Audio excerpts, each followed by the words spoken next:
Video like जरूर कर लीजिए और ऐसे वीडियो लगातार फ्री में पाने के लिए चैनल को तुरंत सब्सक्राइब कर लीजिए और बेल आइकन को जरूर टैप कर लीजिए ताकि आगे भी सारे वीडियो आपको मिलते रहे। यूट्यूब में फॉलो करते हैं तो प्लीज ये वाला फ्री टेलीग्राम चैनल जरूर ज्वाइन कर लीजिएगा। सारे नोटिफिकेशन सारे अपडेट यहीं पे आते हैं, ध्यान रखिए। नमस्कार साथियों, स्वागत है आप सभी का स्टडी फॉर सिविल सर्विसेज में। और साथियों, ये है इंडियन ज्योग्राफी की बहुत ही इंपॉर्टेंट क्लास। इससे पहले की क्लास में हमने बात की थी भारत के जो मरुस्थलीय इलाके हैं उनके बारे में। इस लेक्चर को हमने पूरा देखा था, ठीक है। जैसे थार मरुस्थल है, थेरी मरुस्थल है, ये इंपॉर्टेंट चीज़ें हैं, इनको हमने देखा था। आज के इस वीडियो लेक्चर में हम बात करेंगे साथियों भारत की तट रेखा की, ठीक है। भारत की समुद्री तट रेखा, ठीक है। अच्छा, तट रेखा क्या होती है पहले ज़रा इसे आप समझ लीजिए। जैसे जो हमारे समुद्री राज्य हैं जिनके पास समुद्र है उनकी जो सीमा रेखा होती है, जो समुद्र से टच होती है, उसको हम बोलते हैं समुद्री तट रेखा। तो पहले तो देखो आप यहाँ पर ये समझ लो कि भारत के कुल ऐसे कितने राज्य हैं जिनके पास समुद्री तट रेखा है। तो अगर यहाँ पर आप इन्हें काउंट कर लो तो ये सारे के सारे राज्य हैं जिनके पास समुद्री तट रेखा है। और टोटल इस तरीके के राज्य जो है 13 निकल के आएंगे। जरा इसे गिन लेते हैं। पहला अंडमान निकोबार, दूसरा गुजरात, तीसरा आंध्र प्रदेश, चौथा तमिलनाडु, पाँचवा महाराष्ट्र, छठा केरल, सातवां ओडिशा, आठवां कर्नाटक, नौवां पश्चिम बंगाल, 10वां लक्षद्वीप, 11वां गोवा, 12वां पुडुचेरी और 13वां दमनदीप। तो टोटल राज्य कितने हैं जिनके पास समुद्री तट रेखा है? तो ध्यान रखना 13, ठीक है। इन 13 में भी मैं आपको बता दूं कि देखिए 9 तो हैं पूर्ण राज्य तथा 4 हैं केंद्र शासित प्रदेश, ठीक है। कौन कौन से केंद्र शासित प्रदेश हैं जरा मैं आपको बता देता हूँ। देखो, पहला तो अंडमान निकोबार जो है एक केंद्र शासित प्रदेश है, इसका नाम याद रखना। दूसरा अगर आप देखोगे यहाँ पे तो लक्षद्वीप आपको मिलेगा, पुडुचेरी मिलेगा दमन दीप, ठीक है। तो ये आपके 4 हैं केंद्र शासित प्रदेश, बाकी 9 हैं हमारे पूर्ण राज्य। इनमें जरा आप समझ लीजिए किस तरीके से पेपर में सवाल पूछा जाता है। देखो, यहाँ से जो सवाल आते हैं बहुत सिंपल होते हैं।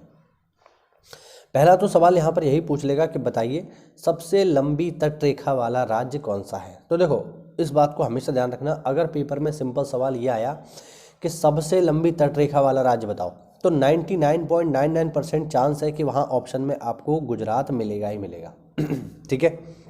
इसके पूरे चांस है कि ऑप्शन में आपको वहाँ पर गुजरात ही मिलेगा और गुजरात ही सही होगा, ठीक है। लेकिन मान लीजिए अगर उसे गुजरात आंसर नहीं चाहिए तो फिर ऐसे में पेपर में सवाल आएगा कि सबसे बड़ा सबसे बड़ा तटरेखा वाला राज्य कौन सा है। तो फिर ऐसे में आपको अंडमान निकोबार जवाब देना पड़ेगा अगर ऑप्शन में अंडमान निकोबार दिया हुआ है तो। लेकिन हाँ, एक चीज़ याद रखना कि अंडमान निकोबार एक पूर्ण राज्य नहीं है, केंद्र शासित है, ठीक है। तो इसकी जो तटरेखा की लंबाई है ये है 1912 और सेकंड नंबर पे आता है गोवा 1214 किलोमीटर के साथ, ठीक है। तो इसमें थोड़ा सा आप लोग ध्यान रखिएगा। वैसे तो मैंने आपको बताया कि ज़्यादातर केसेस में आप देखोगे सबसे लंबी तटरेखा वाला राज्य जो होगा ये गुजरात ही आपको ज़्यादातर ऑप्शन में मिलता है, ठीक है। तो सबसे लंबी तटरेखा वाला राज्य हो गया गुजरात। सबसे छोटी में अगर हम बात करेंगे तो सबसे छोटी में आपको ऑप्शन में मिलेगा गोवा, ठीक है, 101 किलोमीटर में। लेकिन फिर वही बात, गोवा जो है एक पूर्ण राज्य है। अगर केंद्र शासित प्रदेश में बात करोगे तो फिर नाम निकल के आएगा दमनदीप का। तो यहाँ पर हमारे पास 4 पॉइंट होते हैं। पहला पॉइंट, सबसे लंबी तटरेखा वाला राज्य गुजरात, सबसे छोटी तटरेखा वाला राज्य गोवा, सबसे लंबी तटरेखा वाला केंद्र शासित प्रदेश अंडमान निकोबार, सबसे छोटी तटरेखा वाला केंद्र शासित प्रदेश दमनदीप, ठीक है।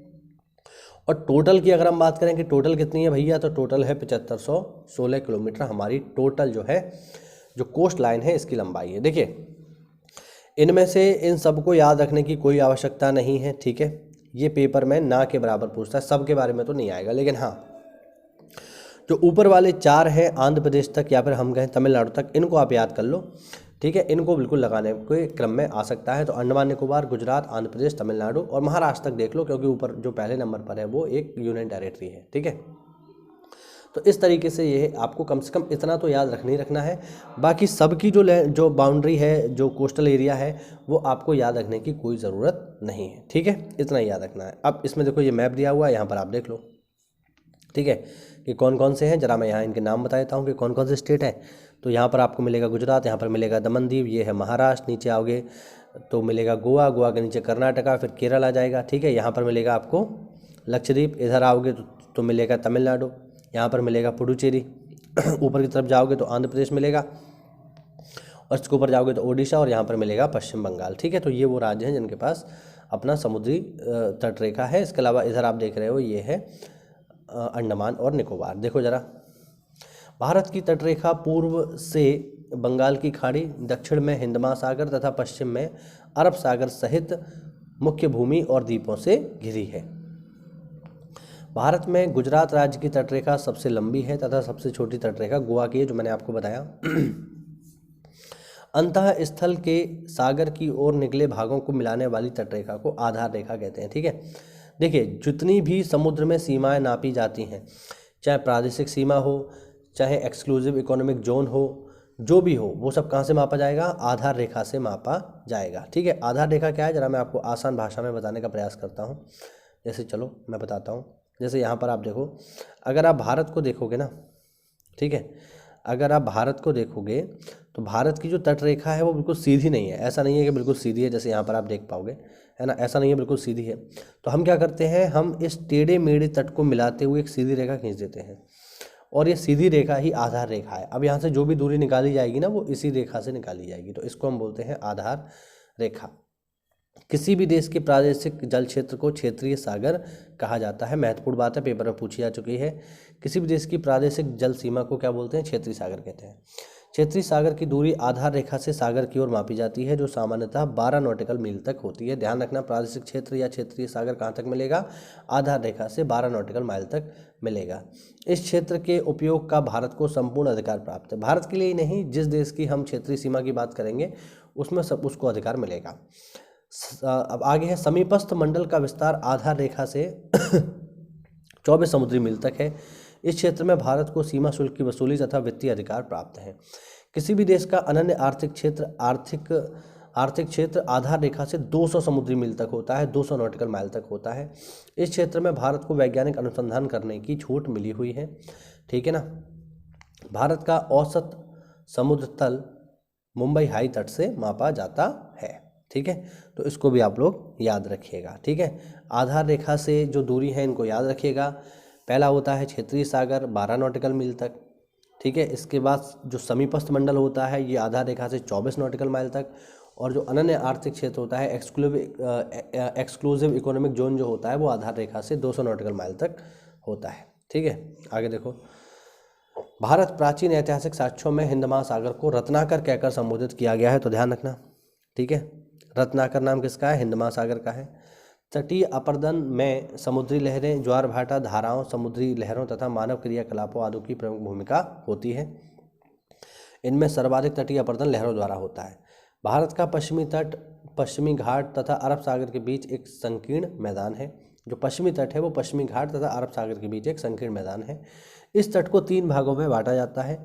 तट के उत्तरी भाग को कोंकण तट, ये महत्वपूर्ण बात है, देख लो कोंकण तट, मध्य भाग को कर्नाटक तट तथा दक्षिणी भाग को मालाबार तट के नाम से जानते हैं। पूर्वी तटीय मैदान महानदी, गोदावरी, कृष्णा तथा कावेरी नदियों की डेल्टाओं द्वारा निर्मित होने के कारण बहुत उपजाऊ है। इसे महानदी एवं गोदावरी नदियों के बीच के मैदान को उत्तरी सरकार तट कहा जाता है। कोरोमंडल तट का विस्तार भारत के दक्षिणी प्रायद्वीप के दक्षिण पूर्व में आंध्र प्रदेश के डीबी फॉल्स बिंदु से तमिलनाडु के केप कमोरिन तक है। ठीक है, ध्यान रखना। तो ये है। ठीक है, इसके अलावा यहाँ पर कुछ महत्वपूर्ण बंदरगाह भी हैं, उनको भी देख लीजिए। मुंबई बंदरगाह महाराष्ट्र में, कांडला गुजरात में, मर्मुगांव गोवा में, जवाहरलाल नेहरू महाराष्ट्र में, जंजीरा महाराष्ट्र में, उडुपी कर्नाटक में, कोचीन केरल में तथा न्यू मैंगलोर कर्नाटका में। पूर्वी तट पर जो बंदरगाह इनको भी देख लिए, विशाखापट्टनम आंध्र प्रदेश में, हल्दिया पश्चिम बंगाल में, पारादीप ओडिशा में, एन्नोर तमिलनाडु में तथा न्यू तूतीकोरिन तमिलनाडु में स्थित है। आगे लिखा हुआ है, तमिलनाडु तट पर अवस्थित अंतरंग बाड़ी डेनमार्क से संबद्धता के लिए विख्यात है। न्यू यरूशलेम चर्च है ना, और जिरवेन चर्च आदि यहाँ की प्रमुख इमारतें हैं। डेनमार्क निवासियों ने इनको बनाया था। डेनमार्क निवासी यहाँ 1620 में आए और 1845 में डेनमार्क ने यह बस्ती अंग्रेजों को बेच दी। ठीक है, अब यहाँ पर देखिए कुछ इंपॉर्टेंट जो है दुर्ग भी हैं, इनको देख लीजिए, जो अंग्रेजों के ज़माने के हैं, इनके नाम देख लीजिए। जंजीरा मिलेगा कहाँ पर? महाराष्ट्र में। सिंधुदुर्ग मिलेगा महाराष्ट्र में। कन्नूर मिलेगा केरल में। उडुपी मिलेगा कर्नाटक में। ओरेविले मिलेगा तमिलनाडु में तथा नागरकोइल मिलेगा तमिलनाडु में। तो ये हुआ वीडियो। और अगर ये वीडियो आपको अच्छा लगा हो तो वीडियो को लाइक करिए, और कोई नई जानकारी मिली हो तो चैनल को सब्सक्राइब करिए। और अगर हमारे पेड ग्रुप से जुड़ना चाहते हैं तो दिए गए नंबर पर कॉल करके आप हमारे पेड ग्रुप से जुड़ सकते हैं। कोई डाउट हो तो कमेंट के आधार से पूछिए। मिलते हैं अगली क्लास में, तब तक के लिए जय हिंद, जय भारत, वंदे मातरम।